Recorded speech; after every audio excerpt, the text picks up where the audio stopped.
नमस्ते दोस्तों। आज हम एक अद्भुत यात्रा पर निकलने वाले हैं, जहां हम जानेंगे कि हमारी प्यारी पृथ्वी की शुरुआत कैसे हुई। क्या आपने कभी सोचा है कि हमारी पृथ्वी कैसे बनी? यह सवाल जितना सरल लगता है, इसका उत्तर उतना ही जटिल और रोमांचक है। यह बहुत बड़ा यूनिवर्स है, जहां करोड़ों अरबों स्टार्स टिमटिमाते हैं और हर एक तारा अपने आप में एक अनोखी कहानी समेटे हुए है। उनमें से एक स्टार है हमारा सूरज। सूरज जो हमारे सौर मंडल का केंद्र है और जिसके बिना जीवन की कल्पना भी नहीं की जा सकती। लेकिन क्या आपको पता है, सूरज अकेला नहीं है। हमारे सौर मंडल में सूरज के साथ साथ 8 प्लैनेट्स भी हैं जो उसकी परिक्रमा करते हैं। जी हां, सूरज के चारों ओर घूमते हैं 8 प्लैनेट्स और हर एक प्लैनेट की अपनी एक अनोखी विशेषता है, जिनमें से एक हमारी पृथ्वी भी है। पृथ्वी जो जीवन का घर है और जिसने हमें वह सब कुछ दिया है जो हमें चाहिए। लेकिन बहुत साल पहले यहां प्लैनेट नहीं बल्कि डस्ट और गैस का एक बहुत बड़ा बादल था। यह बादल, जिसे हम सोलर नेबुला कहते हैं, हमारे सौर मंडल की शुरुआत का आधार था। यह बादल सूरज के चारों ओर घूम रहा था, ठीक वैसे ही जैसे आज प्लैनेट्स घूमते हैं। इस बादल में छोटे छोटे कण आपस में टकराते और जुड़ते गए और धीरे धीरे बड़े पिंड बनने लगे। आइए समझते हैं कि कैसे इस बादल से हमारी प्यारी पृथ्वी का जन्म हुआ। यह प्रक्रिया लाखों करोड़ों सालों में पूरी हुई और इसमें कई चरण शामिल थे।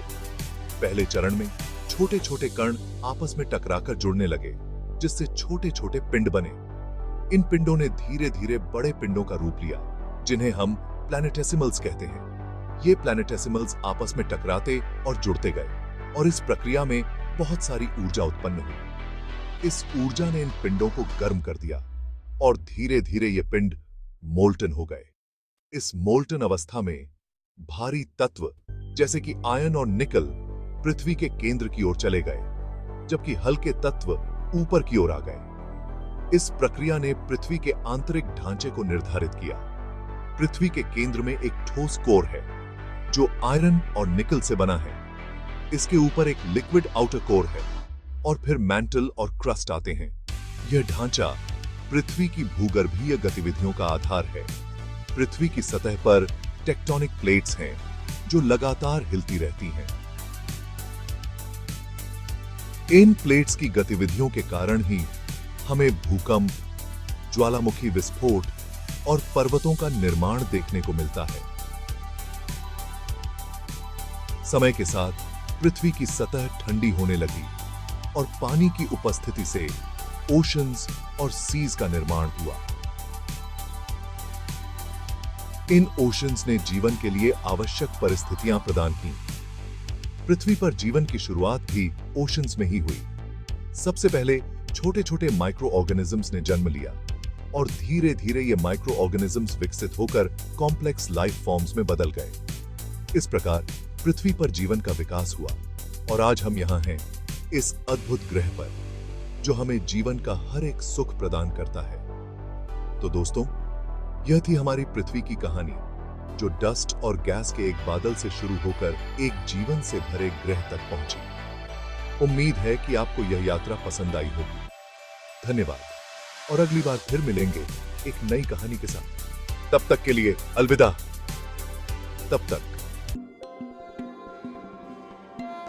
सोचो, एक बहुत बड़ा बादल जिसमें डस्ट और गैस के कण लगातार घूम रहे हैं। यह बादल अंतरिक्ष में कहीं भी हो सकता है और इसे हम नेबुला कहते हैं। यह एक विशालकाय बादल होता है जिसमें अनगिनत छोटे छोटे कण होते हैं। घूमते घूमते ये कण आपस में टकराने लगे। यह टकराव बहुत ही धीमा और सूक्ष्म होता है, लेकिन समय के साथ साथ यह महत्वपूर्ण बन जाता है। हर टकराव के साथ ये कण एक दूसरे से चिपकने लगते हैं। धीरे धीरे छोटे कण मिलकर बड़े होते गए। यह प्रक्रिया लाखों करोड़ों सालों तक चलती रहती है। छोटे छोटे कण एक दूसरे से जुड़ते जाते हैं और बड़े कणों का निर्माण करते हैं। यह एक धीमी लेकिन निरंतर प्रक्रिया है। यह बहुत सालों तक चलता रहा। समय के साथ ये कण और भी बड़े होते गए और एक दूसरे से और भी मजबूती से जुड़ते गए। यह प्रक्रिया इतनी धीमी होती है कि इसे देखने के लिए हमें करोड़ों सालों का समय चाहिए। जैसे जैसे ये बड़े होते गए, इनका ग्रेविटी भी बढ़ता गया। ग्रेविटी एक महत्वपूर्ण भूमिका निभाती है।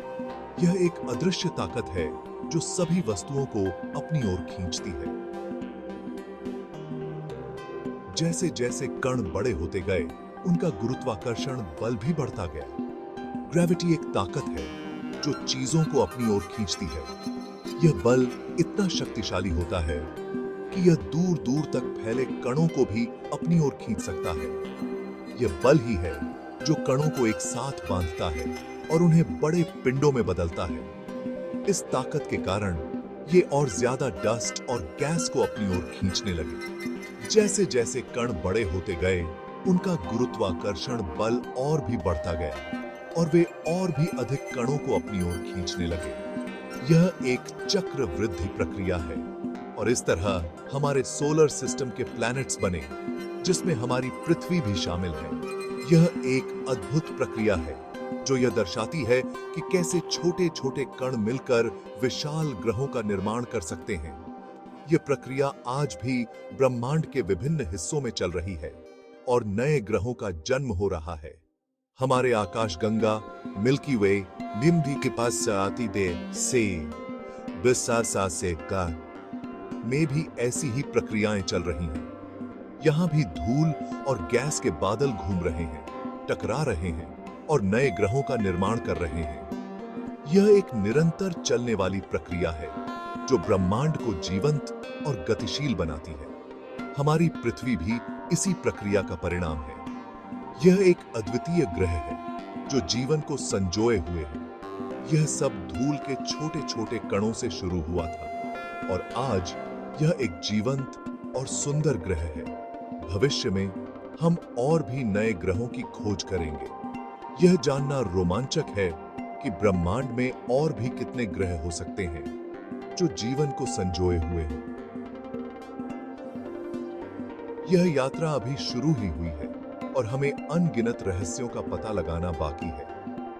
ब्रह्मांड असीमित संभावनाओं से भरा हुआ है। हर तारे के पीछे, हर गैलेक्सी के भीतर अनगिनत रहस्य छिपे हुए हैं। यह यात्रा हमें यह सिखाती है कि कैसे छोटे छोटे कण मिलकर कुछ महान और अद्भुत बना सकते हैं और यह यात्रा कभी खत्म नहीं होती। जब हमारी पृथ्वी बनी थी, तब यह आग का गोला थी। बार बार टकराने से पृथ्वी बहुत गर्म थी। इसकी सतह पिघले हुए पत्थरों से भरी थी। हवा में जहरीली गैस थी। यहां लाइफ मुश्किल थी, लेकिन समय के साथ पृथ्वी को ठंडा होना था और इसी ठंडक ने लाइफ के लिए रास्ता बनाया। बहुत सालों तक पृथ्वी का तापमान कम होता रहा। पिघले हुए पत्थर ठंडे होकर जम गए, जिससे पृथ्वी की सतह सख्त हो गई। हवा में मौजूद भाप ठंडी होकर पानी बनी और बारिश होने लगी। लगातार बारिश से पृथ्वी पर बहुत बड़े बड़े समुद्र बनने लगे। यह ठंडी और पानी वाली पृथ्वी अब लाइफ के लिए अच्छी होने लगी थी। पृथ्वी पर लाइफ कैसे आई? यह एक ऐसा सवाल है जिसने सदियों से मानवता को आकर्षित किया है। हम सभी इस रहस्य को जानने के लिए उत्सुक हैं। यह एक ऐसा सवाल है जिसका जवाब साइंटिस्ट्स आज भी ढूंढ रहे हैं। वैज्ञानिकों ने इस दिशा में कई महत्वपूर्ण खोजें की हैं, लेकिन अभी भी बहुत कुछ जानना बाकी है। लेकिन कुछ बातें तो साफ हैं। हम जानते हैं कि पृथ्वी पर जीवन की शुरुआत बहुत ही प्राचीन काल में हुई थी, लगभग 3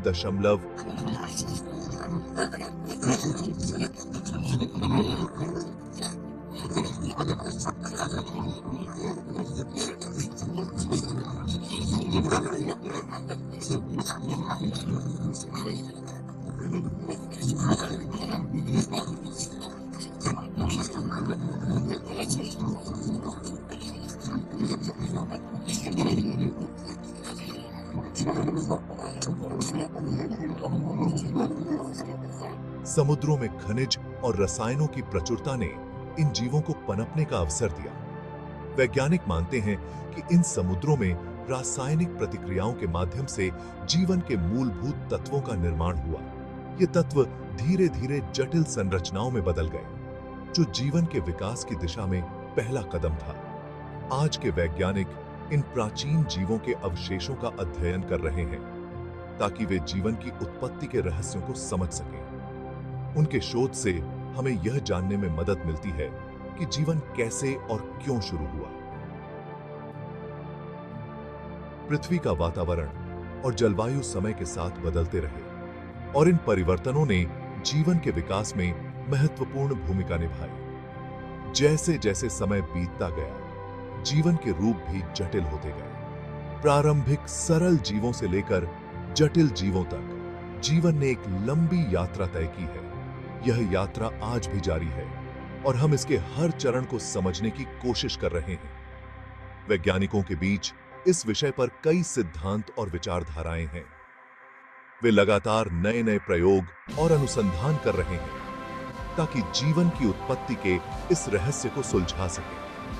जीवन की पहली किरण ने पृथ्वी को एक अद्वितीय ग्रह बना दिया। यह वह ग्रह है जहां जीवन ने अपनी शुरुआत की और आज भी फल फूल रहा है।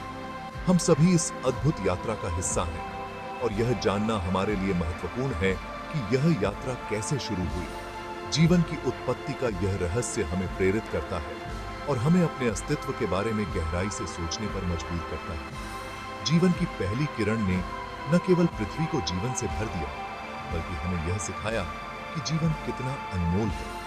यह एक ऐसी कहानी है जो हमें हमेशा प्रेरित करती रहेगी।